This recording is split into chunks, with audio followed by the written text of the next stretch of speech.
భూమిక full మంచిగా అయితే వచ్చేసింది కదా. వాబ్బో మొత్తం మంచిగా కనబడుతుంది.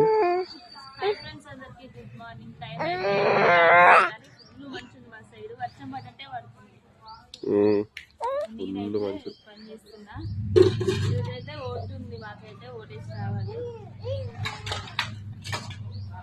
మీరందరూ తెలిసి రావాలి. మీ సైడ్ వాతావరణం ఎట్లుందో కామెంట్ చేయండి. ఎంతమంది ఓటేస్తారు?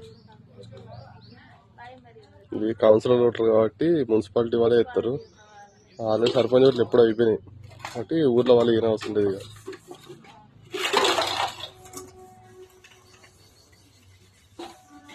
మనం ఎన్నో వార్డు? మాదైతే 16వ వార్డు. ఎవరు గెలుస్తారో చూడాలి. కాంగ్రెస్ బీఆర్ఎస్ పార్టీ అయితే పోటీ చేస్తుంది.